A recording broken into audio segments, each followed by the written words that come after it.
Release my father and I'll make you walk." The entire courtroom erupted in laughter. The judge had been wheelchair-bound for 4 years. Multiple specialists said he'd never walk again. But the 8-year-old girl didn't laugh. She didn't back down. "I know you think it's impossible, Judge Montgomery. But I also know things I shouldn't know. Like your wife's name. Like the scar on your back. Like what she tells you in your dreams." The laughter stopped. The judge's face went white. "How do you?" he started. "My brother Isaiah tells me. And he says it's time for you to walk again." 24 hours later, the impossible happened. The Superior Court of Justice had transformed into something resembling a circus on that sweltering August morning. Every seat was occupied, every square foot of standing room claimed. The air conditioning wheezed against the oppressive heat generated by the hundreds of bodies packed into the ornate chamber, and the scent of anticipation hung thick as humidity. Judge Harrison Montgomery wheeled himself through the side entrance, the soft squeak of his chair somehow audible above the crowd's murmuring. At 62, he was a formidable figure even seated, a tall, broad-shouldered man whose silver hair and steel-gray eyes had intimidated countless defendants. The car accident 4 years ago had stolen his mobility, but sharpened his already legendary severity. If anything, the wheelchair had made him more feared, not less. "All rise," announced Bailiff Chin, though Montgomery waved impatiently for everyone to sit back down.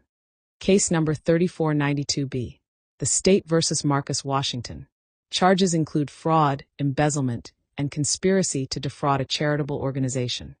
The heavy courtroom doors opened, and Marcus Washington entered between 2 guards. He was a lean, handsome man in his late 30s, his natural hair cut short, his prison jumpsuit a stark orange against his dark brown skin. He kept his eyes down, the weight of accusation visible in the curve of his shoulders. But what captured everyone's attention wasn't Marcus himself. It was the explosion of motion from the gallery. "Daddy!" The voice pierced the formal atmosphere like a knife. High, desperate, overflowing with a love so pure it made even the most jaded observers catch their breath. Zara Washington was 8 years old, small for her age, with her hair pulled back in neat cornrows that ended in colorful beads that clacked as she ran. She had burst past the bailiff with shocking speed, her sneakers squeaking on the polished floor as she sprinted toward her father. The guards moved to intercept, but Marcus's face, which had been a mask of resignation, crumbled completely at the sight of his daughter. "Zara, baby, no." Marcus's voice broke, tears immediately streaming down his face. "Sweetheart, you shouldn't be here. Please go back to Aunt Keisha. Please." "Order." Judge Montgomery's voice boomed with authority as his gavel cracked against the bench. "Order in my courtroom. Someone remove that child immediately." But Zara had already reached her father, wrapping her thin arms around his waist with such fierce determination that the guards actually hesitated. In that frozen moment, the entire courtroom saw not a criminal and a child, but a father and daughter whose love transcended the accusations that had brought them to this terrible place. "Sir, I've got this." A woman's voice rang out from the gallery. Keisha Williams, Marcus's older sister, pushed through the crowd with an apologetic but determined expression.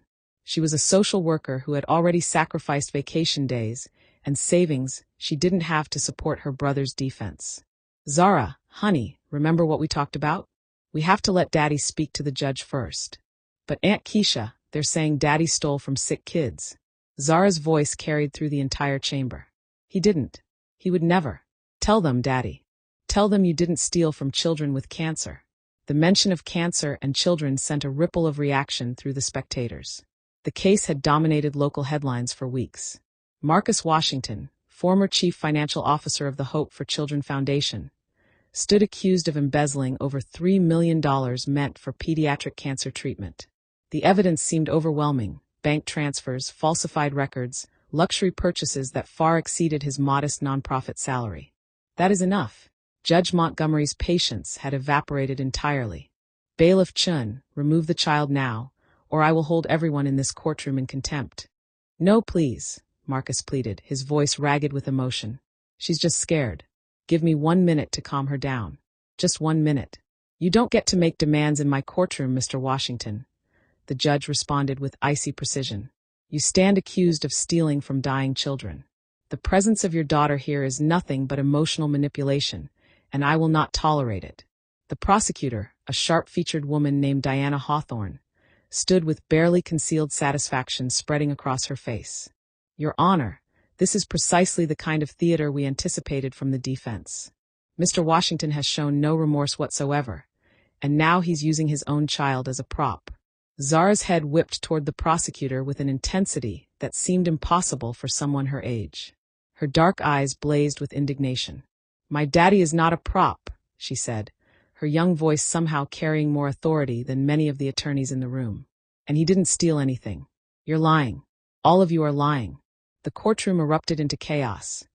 Some spectators moved by the child's loyalty, others scandalized by what they perceived as a calculated performance orchestrated by the defense. Judge Montgomery's face darkened with anger. Young lady, you are this close to being forcibly removed.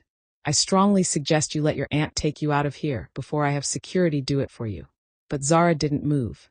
Instead, she turned to face the judge directly, and something in her eyes made several people in the front row lean forward with sudden attention. There was a certainty there, a knowing that seemed to reach far beyond her 8 years on earth. Judge Montgomery, sir. Zara's voice had changed, becoming calmer but somehow more commanding. Will you let me say something before they take me away? Please. Just 1 minute. Judge Montgomery studied the child with a mixture of irritation and unwilling curiosity. In his 3 decades on the bench, he had witnessed every manipulation, every theatrical trick, every cynical attempt to sway judgment through emotion rather than evidence. He prided himself on his immunity to such tactics. But something about this little girl gave him pause. Something in those intelligent, fearless eyes. 1 minute, he said curtly. Make it quick. Zara took a deep breath, her small hands gripping the fabric of her father's prison uniform. My daddy worked at the Hope for Children Foundation because my little brother Isaiah had leukemia. Isaiah died 2 years ago. He was only 6 years old. A collective gasp moved through the courtroom like wind through wheat. This detail had been absent from all media coverage of the case. Keisha Williams pressed a hand to her mouth, tears flowing freely as she nodded confirmation. Daddy saw how much money families needed for treatment, Zara continued, her voice steady despite the tears now tracking down her cheeks. He saw kids die because they couldn't afford the medicine that might save them. He promised Isaiah before he died that he would help other children. That's why he worked there. Not to steal, but to help kids like Isaiah. That's very touching, Prosecutor Hawthorne interrupted, her voice heavy with skepticism. But good intentions don't explain $3 million missing from the foundation's accounts, do they, sweetheart? Zara turned to look at the prosecutor with such direct, penetrating clarity that the woman actually took an involuntary step backward. My daddy didn't take that money, Zara said, each word precise and clear. Mr. Vincent Sterling did. The name detonated in the courtroom like a bomb. Vincent Sterling was the CEO and founder of the Hope for Children Foundation, a beloved public figure who had been featured on morning talk shows and praised by governors and senators for his humanitarian work. He was wealthy, connected, and most importantly, he was the prosecution's star witness against Marcus Washington. This is outrageous. Prosecutor Hawthorne exploded, her professional composure cracking. Your Honor, this child is making baseless, slanderous accusations against our primary witness. This is completely inappropriate. But Judge Montgomery held up his hand, his judicial instincts suddenly firing on all cylinders. Something about the way Zara had spoken that name, with such absolute, unwavering certainty, had triggered alarm bells in his experienced mind. How do you know this, young lady? He asked quietly. Because I heard them talking, Zara replied. Mr. Sterling came to our house late one night, a few weeks before they arrested Daddy. I was supposed to be asleep, but I heard them arguing in the kitchen. Marcus's face had gone pale. Zara, baby, you don't have to. Mr. Washington, be quiet, Judge Montgomery commanded, his eyes never leaving Zara. What did you hear, child? And with that question, everything changed. Zara's voice grew stronger, clearer, as if she had been carrying this burden for months and was finally allowed to set it down. Mr. Sterling told Daddy that he needed to sign some papers, or bad things would happen to our family, she said. He said Daddy was going to take the blame for the missing money. When Daddy said no, Mr. Sterling got really mean. He said nobody would believe Daddy, because Daddy was just an accountant, but everyone loved Mr. Sterling because he was famous and rich and white. The last word hung in the air, an uncomfortable truth that made several white spectators shift in their seats. Mr. Sterling said he had already changed all the computer records to make it look like Daddy took the money, Zara continued, her small voice filling the enormous courtroom. He said he needed it for gambling debts, but if anyone found out, the foundation would close and no more children would get help. So Daddy had to be the bad guy. Daddy had to go to prison so the foundation could keep helping kids. This is completely inadmissible hearsay from a traumatized child. Prosecutor Hawthorne's voice had risen to near shrillness. Your Honor, you cannot possibly. I can and will hear whatever I deem relevant in my courtroom. Judge Montgomery snapped, cutting her off. His analytical mind was already processing implications, following threads of possibility. Ms. Hawthorne, where is Mr. Sterling today? He's not scheduled to testify until tomorrow, Your Honor. He's an extremely busy man with. Get him here. Now. The judge's tone left absolutely no room for argument. And I want his financial records subpoenaed immediately. Everything. Bank accounts, credit cards, property holdings, investments, all of it. I want forensic accountants combing through every transaction. Your Honor, you cannot seriously be derailing this entire prosecution based on a child's fantasy. Hawthorne's professional mask was completely shattered now. This is. Watch me, Judge Montgomery responded coldly. Then he turned back to Zara, and his expression softened almost imperceptibly. Young lady, do you understand how serious these accusations are? Do you understand what you're saying about Mr. Sterling? Yes, sir, Zara nodded, meeting his eyes without flinching. I understand that my daddy is good and Mr. Sterling is bad, even if everyone thinks it's the other way around.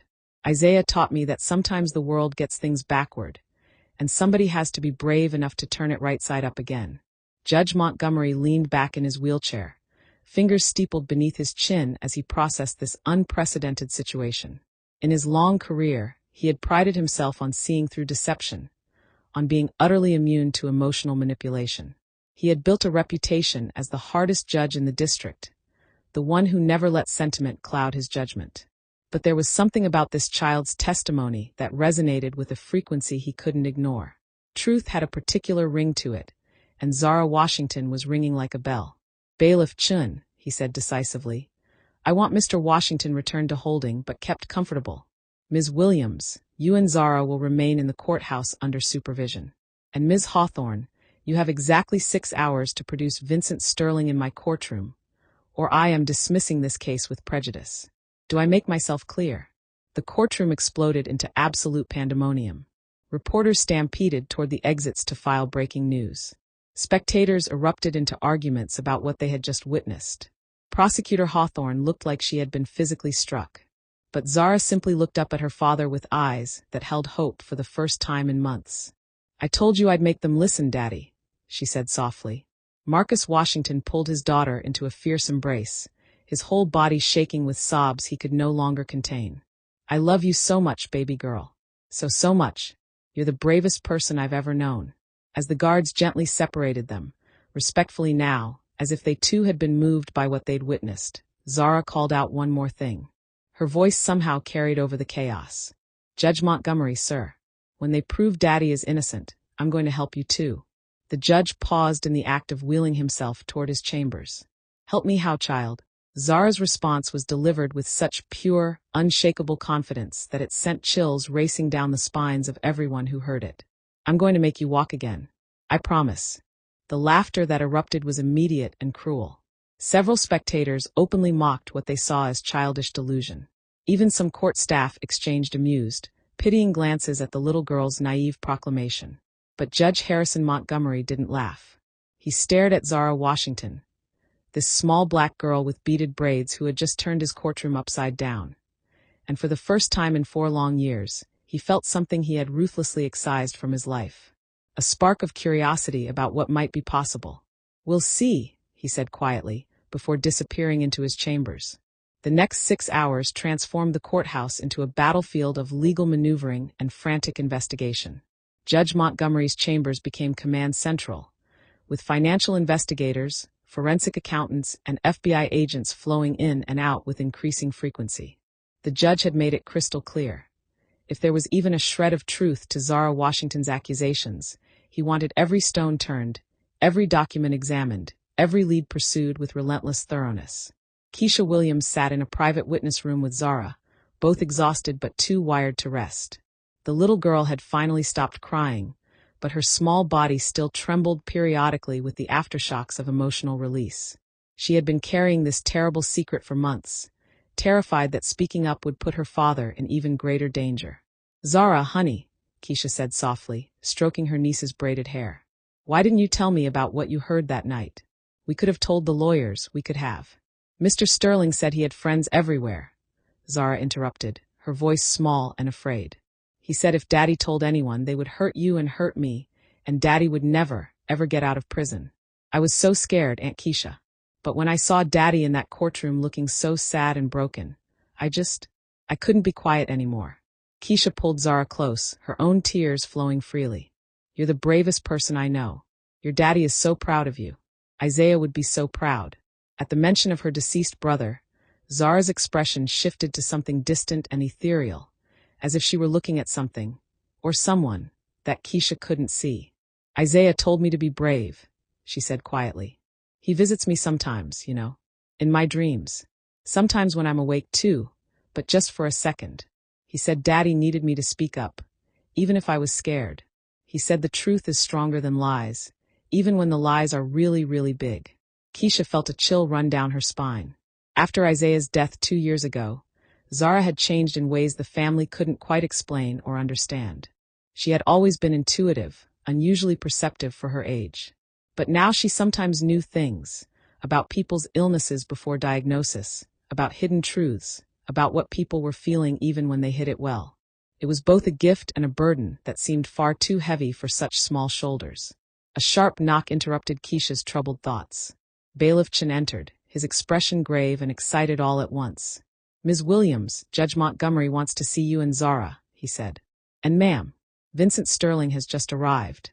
The walk through the courthouse corridors felt like a march toward destiny. Zara held Keisha's hand tightly, her small fingers gripping with surprising strength. When they entered the main courtroom, the scene was dramatically transformed from the morning session. Vincent Sterling sat at the prosecution table, flanked by 3 expensive-looking lawyers in tailored suits. He was a handsome man in his late 40s with the kind of smooth, charismatic presence that made people instinctively trust him. His salt and pepper hair was perfectly styled. His suit probably cost more than Marcus Washington's entire yearly salary, and his expression radiated controlled outrage. His reputation as a humanitarian had made him virtually untouchable. Until now. But Zara noticed something others missed. His hands trembled slightly on the table, and a thin sheen of sweat covered his forehead despite the aggressive air conditioning. He was afraid. "Your Honor," began Sterling's lead attorney, a severe-looking woman named Victoria Cross. "This is an absolute travesty of justice. My client has been dragged here based on the imaginative accusations of a traumatized child who is clearly—" "Ms. Cross," Judge Montgomery interrupted with icy precision, "I suggest you let your client speak for himself. Mr. Sterling, you've been brought here under subpoena. Do you understand that you are under oath?" "Of course, Your Honor," Sterling replied with practiced smoothness, though his voice held an edge of tension that hadn't been there in his television interviews. "I understand completely, and I want to state categorically that these accusations are not only false, but deeply, personally hurtful. I have dedicated my entire life to helping children with cancer. The suggestion that I would steal from them it's unconscionable." "Then you won't mind explaining some interesting findings," Judge Montgomery said, gesturing to a forensic accountant who had been working with focused intensity since the morning session. "Mr. Patterson, please share what you've discovered." Thomas Patterson, a middle-aged black man with salt and pepper hair and decades of experience tracking financial fraud, stood with a thick folder clutched in his hands. "Your Honor, in the past 5 hours, we've uncovered some extremely troubling patterns in Mr. Sterling's personal finances," Patterson began, his voice steady and professional. "Mr. Sterling has gambling debts totaling over $4 million with various offshore casinos. He also has several luxury property holdings that were purchased during the exact time frame as the alleged embezzlement, all acquired through shell corporations designed to hide the true buyer's identity." The color visibly drained from Sterling's face. Victoria Cross immediately shot to her feet. "Your Honor, my client's personal finances are not on trial here. Marcus Washington is the one accused of. Your client made himself relevant when he became the star witness against Mr. Washington," Judge Montgomery shot back. Mr. Patterson, please continue. Furthermore, Your Honor, we found evidence of sophisticated accounting manipulation in the Foundation's digital records. What's particularly interesting is that all the alterations were made from Mr. Sterling's personal computer, not from Mr. Washington's workstation. The metadata doesn't lie. We can trace every change back to Sterling's IP address and login credentials. The courtroom, which had been filling steadily as news of the emergency session spread through the legal community and local media, erupted in shocked murmurs and gasps. Prosecutor Hawthorne looked like she wanted the earth to open up and swallow her whole. Her entire case was crumbling in real time, and everyone could see it happening. Zara, who had been standing quietly beside her aunt, suddenly stepped forward. Mr. Sterling, she said, her clear young voice cutting through the chaos. Do you remember what you said to my daddy that night? All eyes turned to the small girl who had set this avalanche in motion. Sterling's lawyer moved to object, but Sterling himself held up a hand, his expression shifting to something that might have been pity in a different context. Sweetheart, he said with practiced gentleness, the tone of an adult humoring a confused child. I understand you love your father very much, but sometimes our memories play tricks on us, especially when we're very young and under tremendous stress. You might think you remember. You said you needed the money because you owed bad people who would hurt your family if you didn't pay. Zara interrupted, her voice unwavering. You said my daddy was perfect to blame because he had access to everything and nobody would question it. You said everybody loved you too much to believe you could do anything wrong.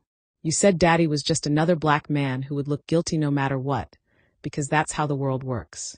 The specificity of Zara's recollection sent another wave of uncomfortable whispers through the crowd. Several black spectators nodded knowingly, recognizing a truth that many white observers seemed to want to ignore. Sterling's mask of compassionate concern was beginning to crack at the edges. Your Honor, this child has clearly been coached, Victoria Cross objected desperately. Someone has fed her these specific details too. Nobody coached her, Keisha Williams spoke up, her voice shaking but determined. Zara has barely spoken about any of this until today. She was too frightened, and I believe every single word she's saying. Judge Montgomery leaned forward in his wheelchair, his eyes boring into Vincent Sterling with the full force of decades of judicial experience. Mr. Sterling, I'm going to ask you a direct question, and I remind you that you are under oath, he said slowly. Did you visit Marcus Washington's home in the weeks before his arrest? Sterling's lawyers immediately huddled around him, whispering urgently. The seconds stretched into an uncomfortable minute. Finally, Sterling spoke, his voice strained. I did visit Mr. Washington at his home, but it was a professional visit, nothing nefarious. We were discussing foundation business. Why didn't you mention this visit in any of your previous testimony to investigators? Judge Montgomery demanded. It didn't seem relevant. A private late-night visit to the home of a man you would later accuse of massive fraud didn't seem relevant? The judge's voice dripped with skepticism. Mr. Sterling, I strongly suggest you reconsider your testimony, because right now you're looking at potential perjury charges at minimum. Zara watched all of this unfold with an intensity that made several court observers genuinely uncomfortable. There was something about the way she looked at Sterling, not with childish anger or vindictiveness, but with a penetrating awareness that seemed to see straight through his carefully constructed facade. He's lying, Zara said suddenly, her voice cutting through the tension like a knife. He's lying right now. His heart is beating really, really fast, and he's scared. Really scared. How could you possibly know that? Victoria cross-challenged, trying desperately to regain some control of the situation. I just know things, Zara replied simply, as if it were the most natural thing in the world. Then she turned to Judge Montgomery with that same unsettling clarity. Judge Montgomery, sir, can I talk to Mr. Sterling? Just for a minute? Please. Judge Montgomery studied the child for a long moment. Every legal instinct he possessed told him this was irregular, unprecedented, potentially problematic from a procedural standpoint. But his intuition, the same intuition that had made him a legendary judge before his accident, told him to allow it. 1 minute, he said. But I want it on the record. Zara walked slowly toward Vincent Sterling, her small frame somehow carrying a weight far beyond her physical size. The courtroom fell so silent that people could hear the soft sound of her sneakers on the polished tile floor, the gentle click of the beads in her braids. When she reached Sterling, She looked up at him with eyes that held no hatred, no desire for revenge. Only a profound, soul-deep sadness that seemed impossible for an 8-year-old to contain. "Mr. Sterling," she said softly, "why did you do it? All those children needed that money. Children exactly like my brother Isaiah." For the first time, Sterling's carefully maintained composure completely shattered. His face crumpled like paper, and tears began streaming down his cheeks. His lawyers looked horrified, frantically trying to intervene, but he waved them away with trembling hands. "I don't know," he whispered, his voice breaking completely. "I don't know. It started so small, just a little bit to cover a bad bet. Then it got bigger and bigger, and I couldn't stop, and I was in so deep." He buried his face in his hands, shoulders shaking. "God forgive me," he choked out. "Those children, your brother, all those families." The courtroom exploded into absolute chaos. Reporters scrambled to capture every word. Prosecutor Hawthorne sat frozen in complete shock. Victoria Cross was frantically trying to control her client, who seemed to be having a total psychological breakdown. But Zara just stood there, her small hand reaching out to gently touch Sterling's arm. "It's okay to tell the truth now," she said quietly. "Isaiah would want you to tell the truth. All those other children need you to tell the truth, so their families can get the help they need." Something about the way she said her brother's name, with such gentle authority, such pure compassion, broke something fundamental inside Vincent Sterling. He looked at this little black girl who should have hated him, who should have wanted him destroyed, and saw only forgiveness offered freely. "I did it," he said clearly, his voice carrying across the courtroom despite the chaos. "All of it. Everything. Marcus Washington is completely innocent. I stole the money. I manipulated all the records. I threatened him and his family. I did everything they're accusing him of, and more. So much more." The confession was met with stunned silence, followed by an eruption of noise that Judge Montgomery had to gavel down repeatedly. Victoria Cross looked like she wanted to physically restrain her client, but it was far too late. The truth was out, spreading through the room like wildfire. "Your Honor," Prosecutor Hawthorne stood shakily, her face ashen, her hands visibly trembling. "In light of this testimony, the state moves to immediately dismiss all charges against Marcus Washington with prejudice. We also request that Mr. Sterling be taken into custody pending formal charges." "Motion granted," Judge Montgomery said, his voice heavy with satisfaction and something else, a grudging, profound respect for the little girl who had dismantled a carefully constructed lie with nothing but courage and truth. "Bailiff Chun, take Mr. Sterling into custody. And someone bring Marcus Washington up here immediately." As guards led a weeping Vincent Sterling away, Zara turned back to Judge Montgomery. The judge was watching her with an expression that mixed wonder with deep curiosity and something approaching awe. "Young lady," he said slowly, carefully, "how did you know he would confess? How did you know exactly what to say?" Zara tilted her head, considering the question with the seriousness it deserved. "Because sometimes people want to tell the truth, but they're too scared," she said. "They're too scared of what will happen, or they've been lying for so long they forget how. They just need someone to show them it's okay. That telling the truth won't destroy everything. Isaiah taught me that." "Your brother who passed away?" "Yes, sir. He was very wise, even though he was only 6. He told me that people's hearts hurt when they lie, really hurt like a physical pain. And if you can help them stop hurting, they'll choose truth every single time." Keisha Williams had approached her niece, placing protective hands on Zara's shoulders. "Your Honor, my niece has been through so much today. So much. May we please?" "Of course," Judge Montgomery nodded. "But Ms. Williams, I'd like to speak with you and Zara tomorrow, if that's possible. There's something about your niece that I find extraordinary."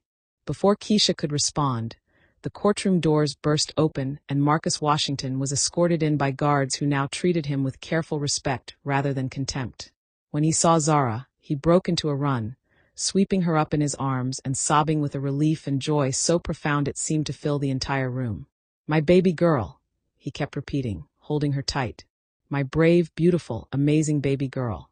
Zara wrapped her arms around her father's neck and whispered something in his ear that only he could hear.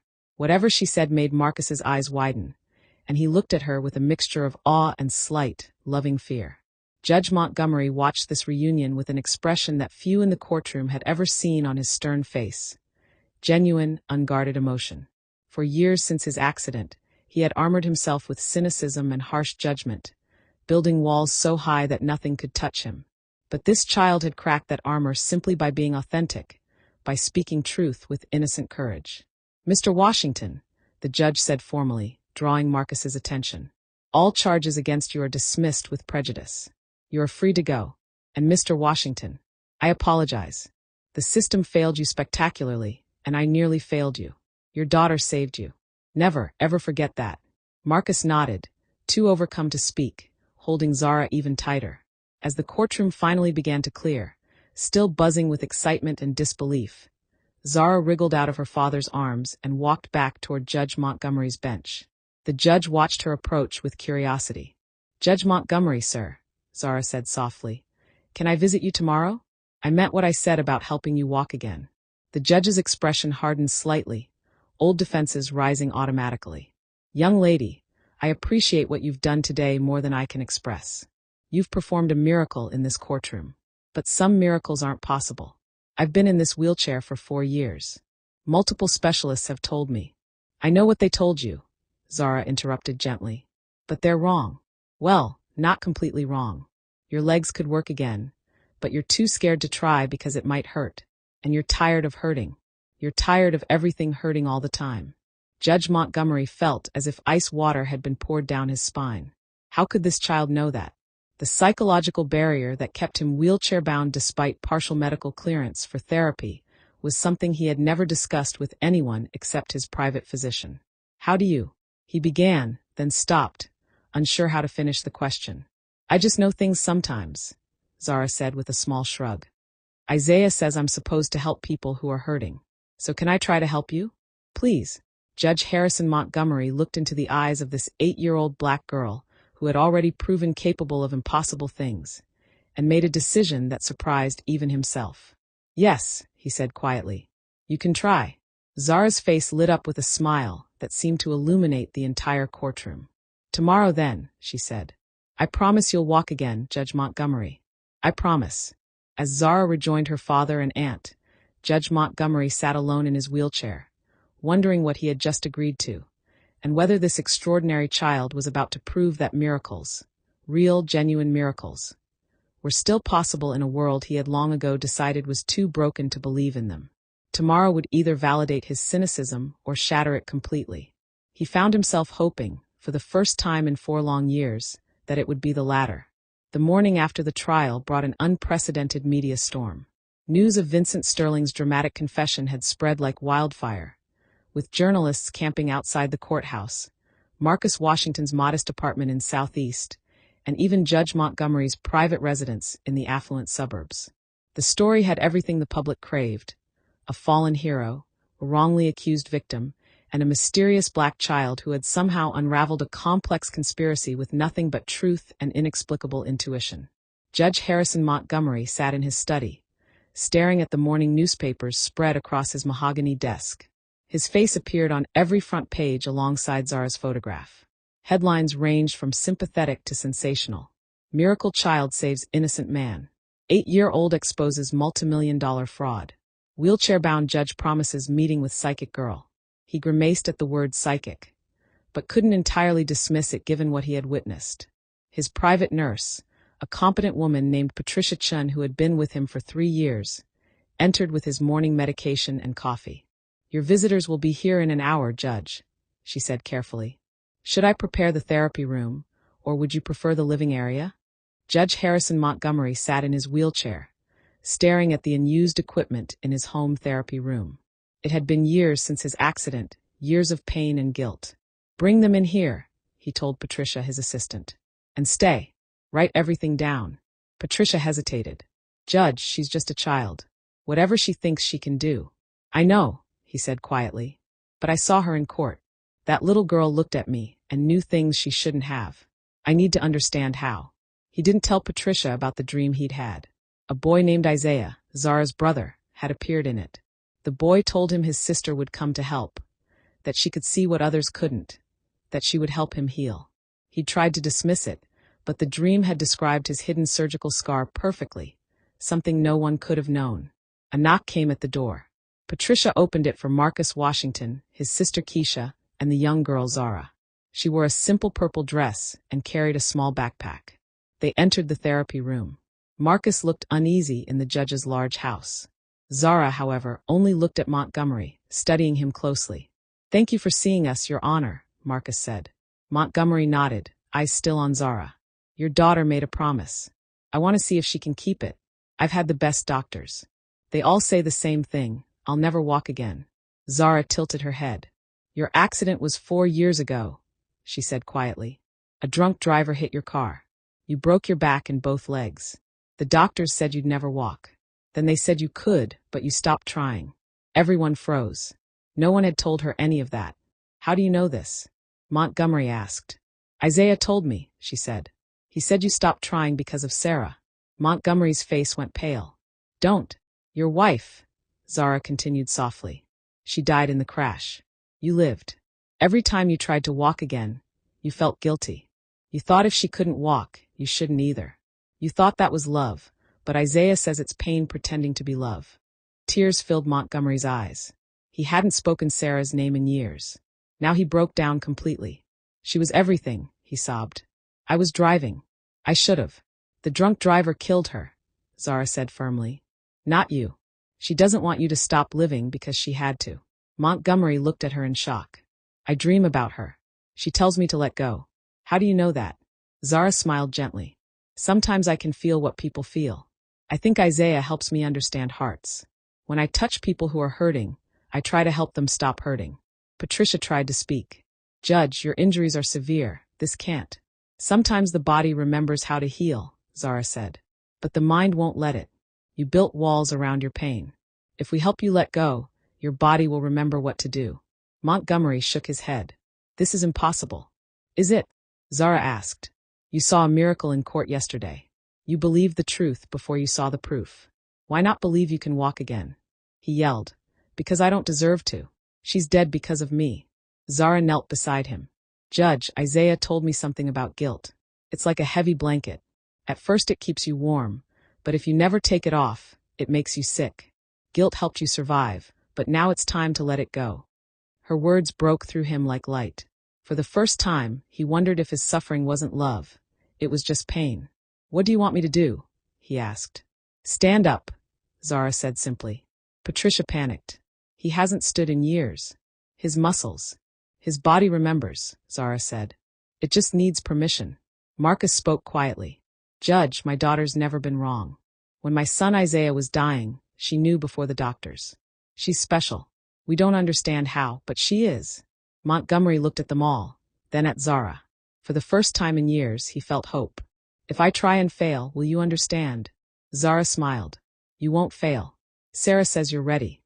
Montgomery took a deep breath, gripped the armrests and pushed. His legs trembled. Pain shot through his back. He almost gave up, then felt Zara's hand on his back, right over the scar. Something changed. The pain was still there, but it no longer ruled him. "That's it," Zara whispered. "Your body remembers." Slowly, impossibly, Montgomery stood. Patricia gasped. Marcus stared. Keisha covered her mouth, crying. "One step," Zara said. "Just one." He took one, then another, then one more. 3 steps. Then his strength gave out, and they caught him as he fell, lowering him back into the chair. He was laughing and crying all at once. "I walked," he whispered. "I actually walked." Zara smiled. "You did. Tomorrow you'll walk more. Your body just needed your heart to try again." Patricia shook her head in disbelief. "Medically, this shouldn't be possible." Keisha said softly. "Not everything can be explained by science." Montgomery looked at Zara through tears. "You gave me hope." Zara held his hand. "Don't thank me. Just keep walking. Help others remember they can heal too. That's how you thank Sarah and Isaiah, by living well." After they left, Judge Montgomery sat alone in the therapy room, staring at the bars in front of him. His legs ached. His heart felt lighter than it had in years. Tomorrow, he told himself, he would stand again. And the next day. And the day after that. Because a little girl had reminded him that the real prison wasn't his body. It was his grief. And it was finally time to walk free. 3 weeks after Zara Washington walked into Judge Harrison Montgomery's life and changed it forever, the courtroom that had witnessed so many transformations was packed once again. But this time, the atmosphere was completely different.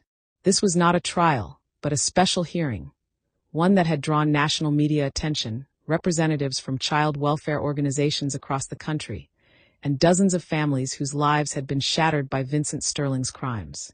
The doors at the back of the courtroom opened, and a collective gasp rippled through the crowd. Judge Harrison Montgomery walked in. Actually walked. Using a cane for support, yes, but moving under his own power with deliberate, careful steps. His physical therapist, Patricia Chun, walked beside him. Not to support him physically, but as a proud witness to what many medical professionals had called impossible. The transformation was remarkable, and not just physically.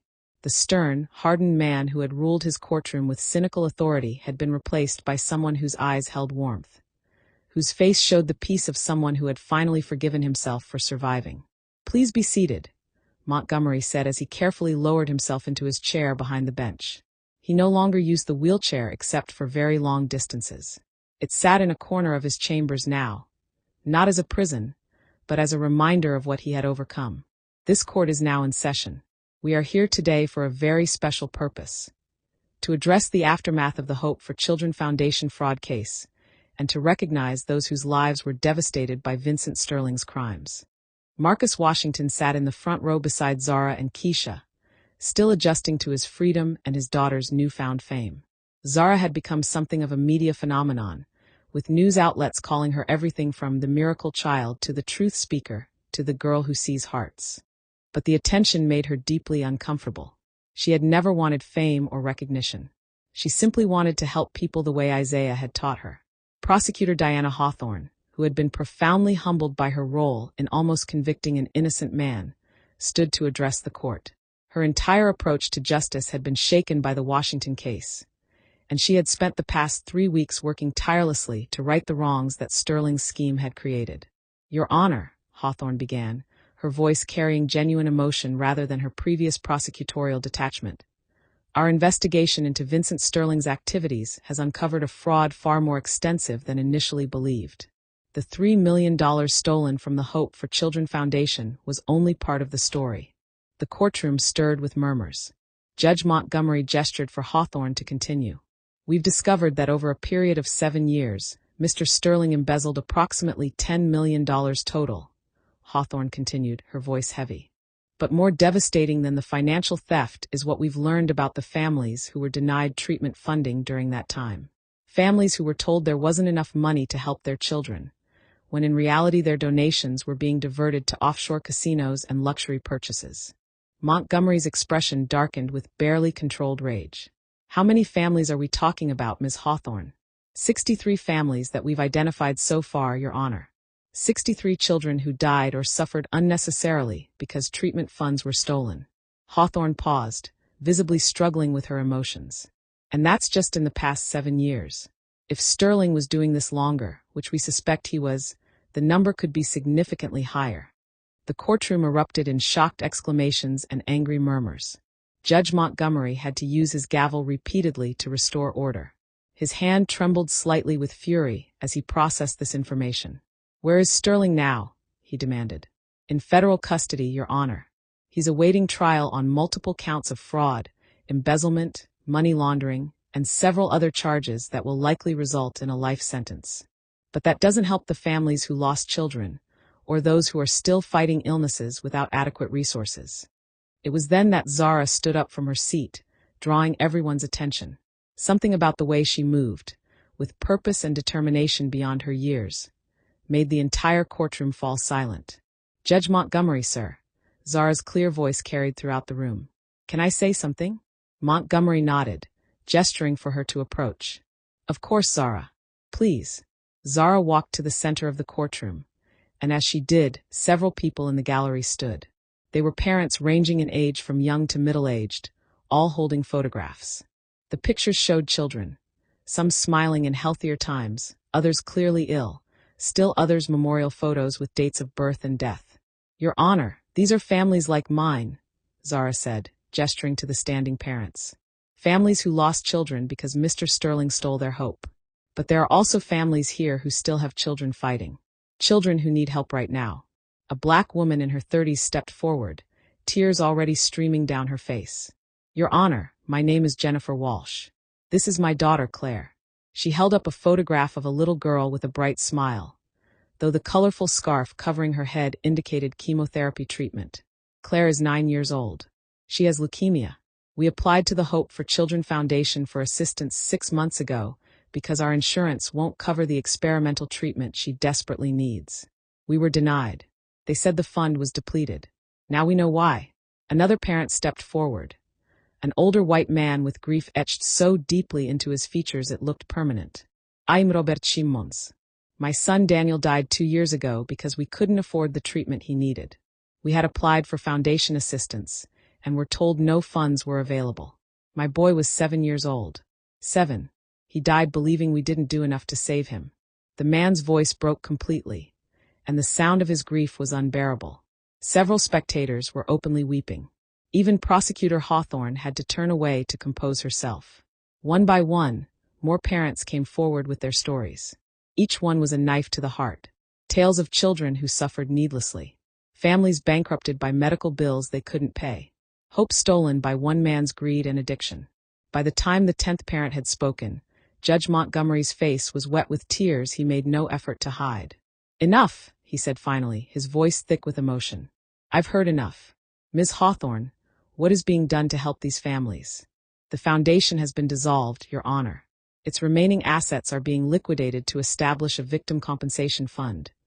But the amount recovered is nowhere near adequate to address the scope of harm.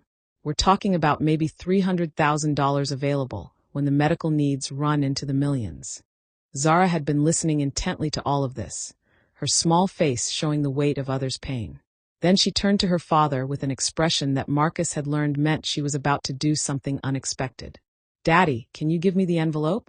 Marcus looked confused, but reached into his jacket and pulled out a manila envelope he had been carrying. Zara took it and walked directly to Judge Montgomery's bench, holding it up. "Judge Montgomery, this morning my daddy received something in the mail. It's from lawyers representing Isaiah's medical fund."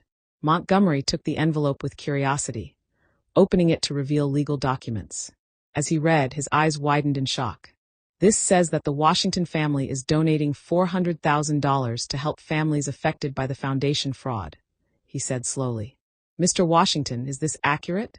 Marcus stood, his voice shaking with emotion.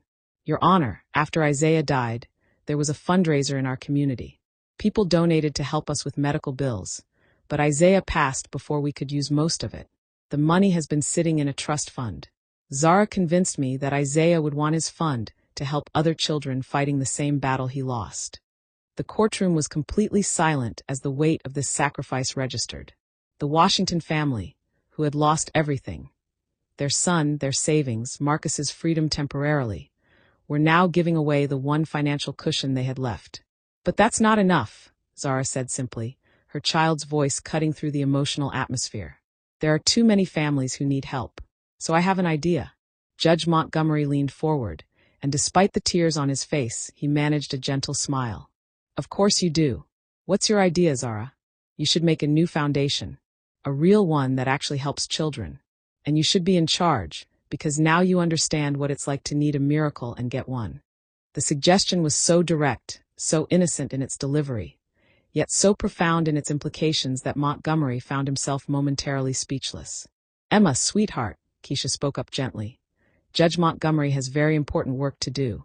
He can't just—" "Actually," Montgomery interrupted, his mind already racing with possibilities, "she might be onto something." He looked at Marcus and Keisha. "Miss Williams, Mr. Washington, would you allow me to speak with Zara privately for a moment in my chambers?"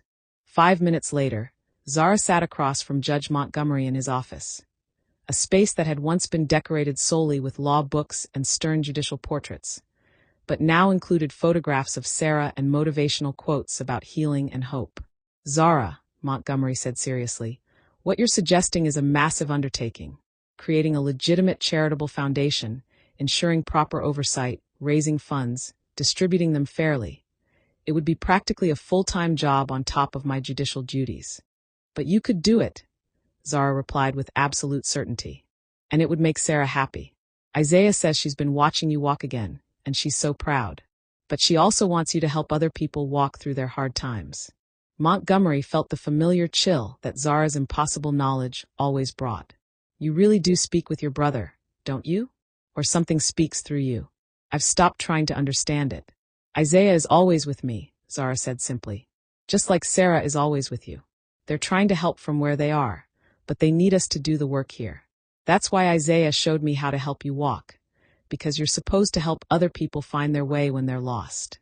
The judge stood, an action that still filled him with wonder every time he did it, and walked to his window overlooking the city.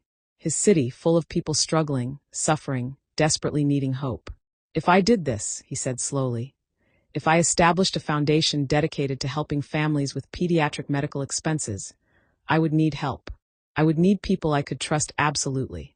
People who understand what these families are going through. My daddy could help, Zara offered immediately. He knows everything about foundation finances, and he knows what not to do because of what Mr. Sterling did. He knows all the ways things can go wrong. Your father, Montgomery mused.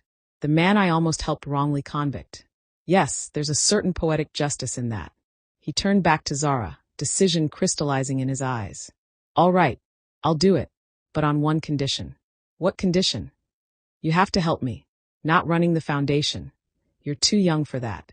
But helping me understand which families really need help the most. You seem to be able to see into people's hearts, Zara. I need that gift to make sure we help the right people for the right reasons. Zara considered this seriously, her young face showing the weight of responsibility. Isaiah says that's why he sent me to you. Because together we can help lots of people. But Judge Montgomery, I have to tell you something important. What's that? My abilities, the things I know and feel, they're getting stronger, but also harder to handle. Sometimes I feel too much. Sometimes I know things about people that hurt to know. My daddy and Aunt Keisha worry about me because I cry a lot at night from feeling other people's pain. Montgomery's heart clenched with concern. This extraordinary child was bearing a burden that no 8-year-old should carry. Then we'll have to be very careful, he said gently. We'll make sure you only help when you want to, when you feel strong enough. And Zara, I'll make sure you have support. Maybe we can find a counselor who specializes in gifted children. Someone who can help you process what you feel. Would you teach me too? Zara asked suddenly. About justice and fairness, and how to help people the right way. You want me to teach you about justice? Montgomery almost laughed. Zara, you taught me more about real justice in one courtroom appearance than I learned in 30 years on the bench. But I don't understand all the legal stuff, Zara insisted. I just feel what's right. Isaiah says feelings are important, but knowledge is important too. You have the knowledge part. Maybe if we work together, we can be like super helpers. The term super helpers was so childishly earnest that Montgomery couldn't help but smile. But beneath the innocent phrasing was a profound truth. Together, they might actually be able to make a significant difference. All right, he agreed. I'll teach you about law and justice, and you teach me about compassion and seeing with the heart. Is it a deal? Zara stood and extended her small hand formally. It's a deal, Judge Montgomery. Isaiah says Sarah is really happy right now. He says she's proud of you for choosing to help instead of just judging. They shook hands solemnly, and in that moment, Judge Harrison Montgomery felt something he hadn't experienced since before his accident. A sense of purpose that extended beyond himself, beyond his pain, beyond his courtroom. He was being given a chance to transform suffering into hope. Not just for himself, but for hundreds of families who desperately needed someone to believe in miracles. When they returned to the courtroom, Montgomery made an announcement that would be reported in newspapers across the country. He was establishing the Sarah Montgomery Foundation for Pediatric Medical Assistance, named in honor of his late wife. Marcus Washington would serve as the financial director, with full transparency and oversight to prevent any repeat of the Sterling situation. And Zara Washington would serve as a special advisor for family outreach. The courtroom erupted in applause. Parents who had been drowning in despair suddenly had hope again. Jennifer Walsh, the mother of 9-year-old Claire with leukemia, approached Zara with tears of gratitude. Thank you, she whispered, pulling Zara into a tight embrace.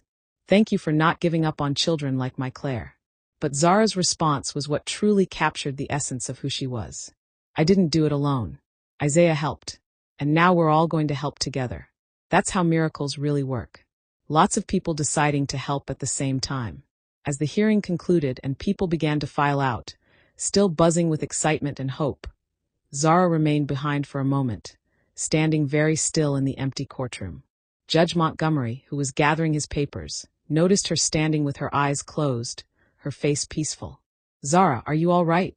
She opened her eyes and smiled. "Isaiah wanted me to tell you something. He says there are 63 children who needed help and didn't get it. But he can see the future a little bit. And he says because of what we're starting today, 630 children will get the help they need. He says that's how you turn sadness into something good. You help more people than were hurt." Judge Montgomery felt tears welling up again, but they were different tears now.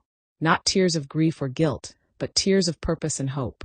"Tell Isaiah thank you," he said softly. "And Zara, thank your brother for sending you to me. He saved more than just your father. He saved me too." "He knows," Zara said simply. "He's always known." 5 years later, the Sarah Montgomery Foundation had become one of the most respected pediatric medical assistance organizations in the country. The numbers told an extraordinary story. Over 3,000 families helped, $22 million raised and distributed, and a zero-tolerance policy for financial misconduct that had become the industry standard. But the real story wasn't in the numbers. It was in the lives transformed. On a crisp autumn morning, Judge Harrison Montgomery stood without any assistance at the entrance of the Foundation's new headquarters, a building purchased and renovated specifically to serve families in crisis. He was 67 now, completely recovered, and had recently announced his retirement from the bench to dedicate himself fully to the Foundation's work. Beside him stood Zara Washington, now 13 years old, preparing to cut the ribbon on the building's new wing, the Isaiah Washington Memorial Children's Center, a space where families could stay while their children received treatment at nearby hospitals. "Are you ready?" Montgomery asked, looking at the young woman Zara was becoming. She was taller now, her hair in beautiful natural twists, but she still possessed that otherworldly quality that had changed his life years ago. "Isaiah says this is exactly what it was all supposed to become," Zara replied softly. Her abilities hadn't diminished with age. If anything, they had refined, becoming more controlled and purposeful. She had learned to manage the burden of feeling others' pain, with the help of a gifted therapist and her family's unwavering support. Marcus Washington stood proudly beside Keisha, both watching Zara with tears already forming.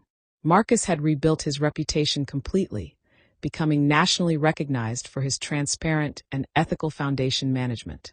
He had never forgotten the miracle his daughter had performed, not just proving his innocence, but transforming tragedy into hope for thousands. As Zara prepared to speak to the assembled crowd of donors, families, and media, a young woman pushed through the gathering. She was about 18, healthy and vibrant, wearing a nursing school uniform. Jennifer Walsh and her daughter Claire, now 14 and cancer-free for 4 years, embraced Zara tightly. "We wanted to be here," Jennifer said emotionally. "Claire wouldn't be alive today if it weren't for this foundation. She's been cancer-free for 4 years and just started her first semester studying pediatric oncology. She wants to help other children the way she was helped." Emma hugged Claire back, and for a moment, those nearby swore they saw a shimmer of light around the two girls. Something inexplicable but beautiful. When Zara finally approached the microphone, the crowd fell silent. "5 years ago, my daddy was in prison for something he didn't do," she began, her voice steady and clear. "My brother Isaiah had already died from cancer. I thought miracles were just stories people told to make themselves feel better about sad things." She paused, looking at Judge Montgomery, who nodded encouragingly. "But then I learned that miracles aren't magic. They're just people deciding to help each other when it would be easier to give up. They're judges who learn to walk again, so they can help others find their way. They're fathers who turn wrongful accusations into opportunities to help families like ours. They're communities that decide suffering should create compassion, not just more suffering." Zara gestured to the building behind her. "This center is named after my brother Isaiah, but it's really named after every child who fought battles they didn't deserve to fight. Every family that refused to give up. Every person who donated when they could have looked away." Her eyes swept across the crowd, and many felt as if she was seeing directly into their hearts. "Isaiah visits me still, sometimes in dreams. He tells me that love doesn't end when someone dies. It just changes form. He says every child helped here is him being helped again. Every family given hope is our family being saved again. Judge Montgomery had to wipe his eyes. After all these years, Zara still had the power to speak truth that cut through every defense. So today, as we open the Isaiah Washington Memorial Children's Center, I want to make a promise, Zara continued, her voice strengthening. I promise that as long as I'm alive, I'll keep helping families find hope when everything feels hopeless. I promise that Isaiah's legacy and Sarah's legacy will live on in every child who gets treatment they couldn't afford, in every parent who doesn't have to choose between medicine and rent, in every person who learns that sometimes miracles do happen. She looked directly at Judge Montgomery. And I promise to remember that the impossible only stays impossible until someone brave enough decides to make it possible. As Zara cut the ribbon, the crowd erupted in applause. But those closest saw something extraordinary. For just a moment, two translucent figures seemed to stand beside Zara. A small black boy with her eyes and smile, and an elegant woman whose hand rested gently on Judge Montgomery's shoulder.